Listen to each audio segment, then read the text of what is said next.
Irmãos, a paz de Deus. Nós vamos agora conversar um pouquinho com os irmãos hoje sobre simplificando o Evangelho. O que eu quero dizer com simplificar o Evangelho? O Evangelho de nosso Senhor Jesus Cristo, irmãos, ele sempre foi muito simples.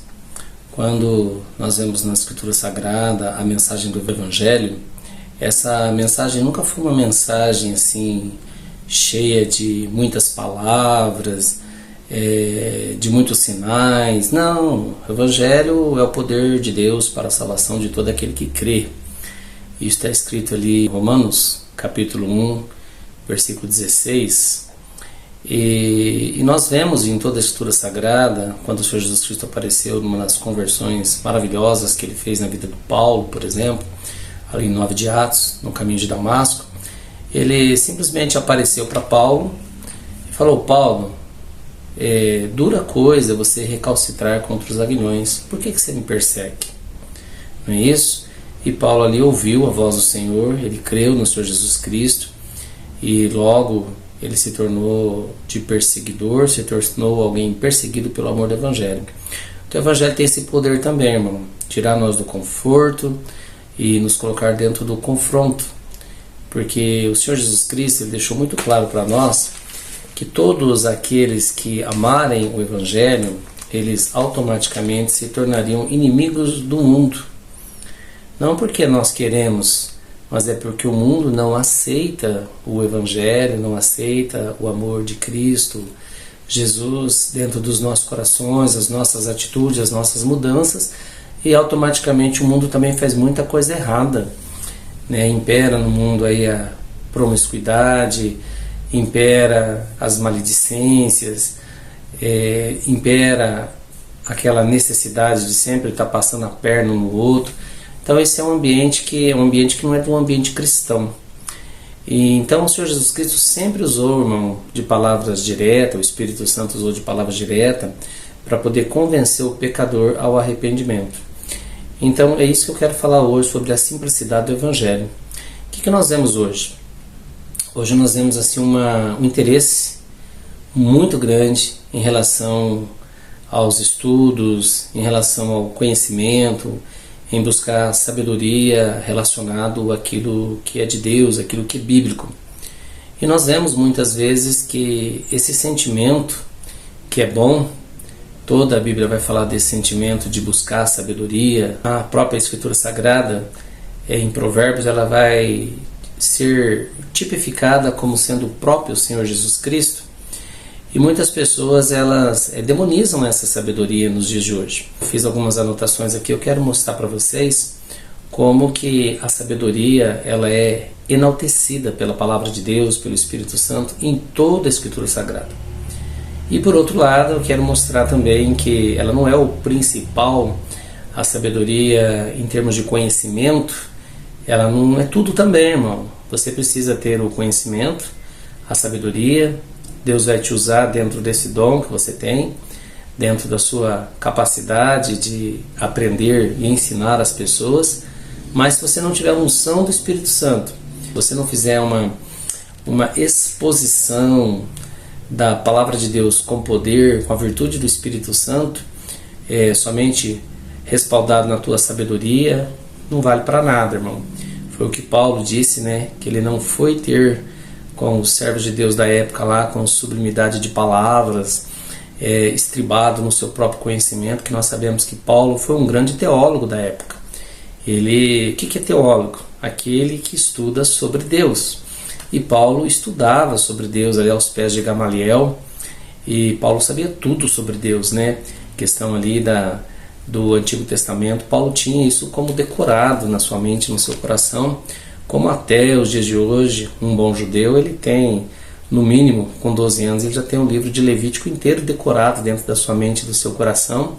E nós vemos ali, na própria Palavra de Deus, que o Senhor Deus ele exigia que os pais passassem para os filhos essa educação bíblica, que eles conversassem com os filhos, mostrassem para o filho das libertações, do poder de Deus que imperou sempre na vida dos cristãos, e que os filhos não viessem a esquecer viesse a inculcar, né? O que é inculcar? Colocar dentro da mente, dentro do cérebro, decorar, né?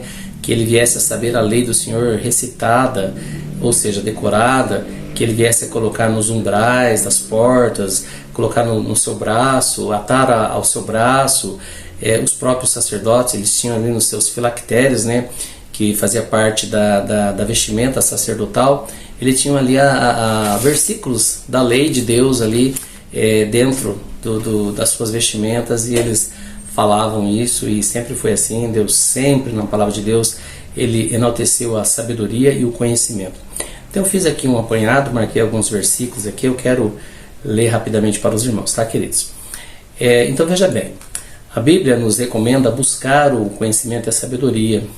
Salomão pediu a Deus sabedoria, vemos isso em 2 Crônicas, no capítulo 1, do versículo 10 até o versículo 12, e vemos que Deus se agradou do pedido de Salomão, e por Salomão, está escrito, né, não ter pedido a Deus a morte dos seus adversários, nem riqueza, e sim pediu sabedoria a Deus. Deus daria sabedoria tal qual, antes de Salomão e depois de Salomão, nenhum homem haveria, e também lhe daria paz em relação aos seus adversários, aos seus inimigos, lhe daria riquezas como nunca se viu igual.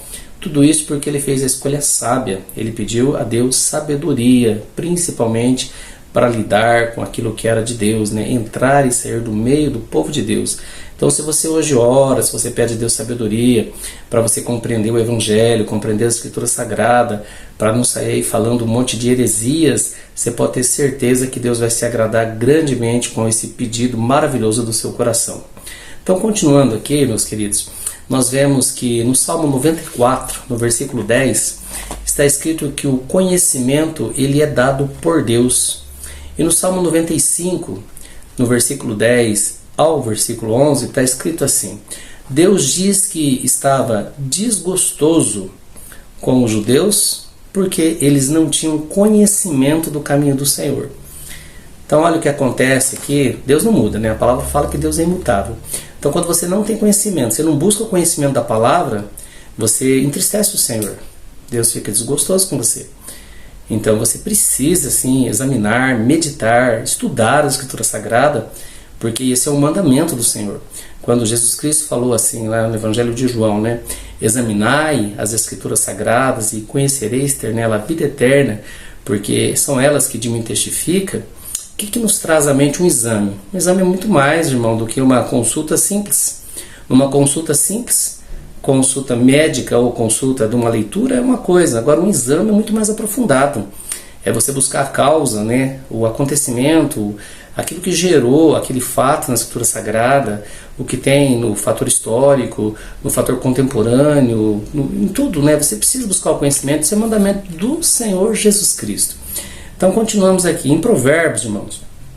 E do capítulo 1 de Provérbios até o capítulo 24, ou seja, quase todo o livro de Provérbios, então em todos esses capítulos ali há muitas recomendações sobre o conhecimento, para nós buscarmos o conhecimento e buscarmos também a sabedoria.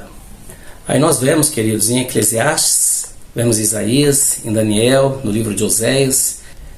Em Oséias capítulo 4, verso 6, está escrito assim: que o meu povo foi destruído porque lhe faltou conhecimento, e por eles rejeitarem o conhecimento, também Deus os rejeitaria. Também em Oséias, no capítulo 6, no verso 6, Deus imperativamente, ou seja, uma ordem do Senhor, está dizendo assim: eu quero misericórdia e não sacrifício, e o conhecimento de Deus mais do que os holocaustos. Isso é Deus falando. Depois nós temos aqui várias referências, queridos, que está em toda a Escritura Sagrada. Ali em Abacuque, em Lucas, no livro de João, Atos dos Apóstolos, livro de Romanos, 1 Coríntios, 2 Coríntios, Efésios, Filipenses, Colossenses, 1 Timóteo, 2 Timóteo, Tito, Filemão, no livro de Hebreus também, vai falar ali sobre o conhecimento, nós temos que buscar o conhecimento, e vai falar em 2 Pedro também. Desta forma, queridos, é impossível que ainda reste alguma dúvida no teu coração que Deus quer que nós sejamos desprovidos de conhecimento bíblico. É claro que Deus quer. Esse é o desejo do Senhor. Não é verdade? São coisas que nós, ao enxergarmos, ao lermos a Escritura, não tem como você fugir disso. da mesma forma como a salvação. Nós lemos ali em 1 Timóteo, capítulo 2, versículo 4, que isso é bom e agradável diante de Deus, que quer que todos os homens se salvem e venham ao conhecimento da verdade e à salvação. Então não dá para dizer ali que Deus quer que alguém se perca, porque o próprio Espírito Santo falou de forma incontestável, insofismável ali, que Deus quer que todo homem se salve.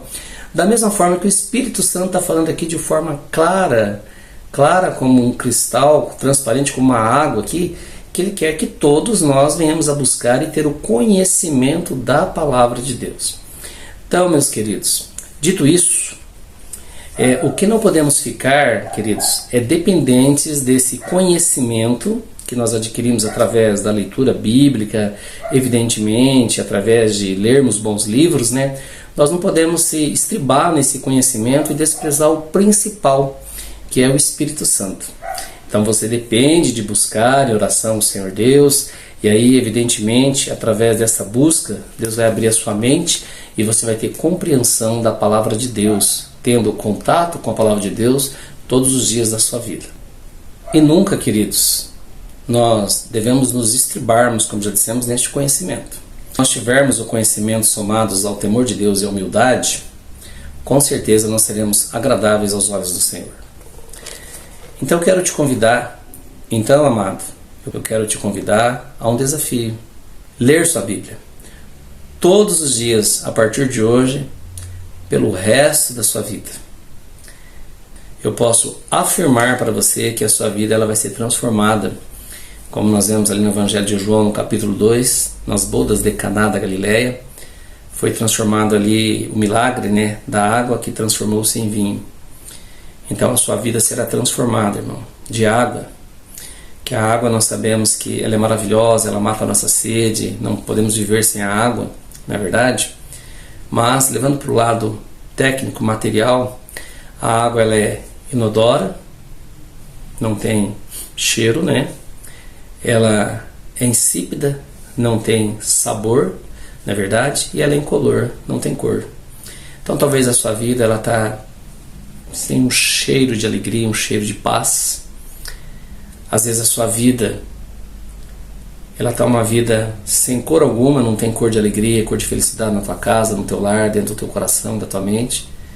E ela também está sem sabor algum, você não tem sabor nem para viver.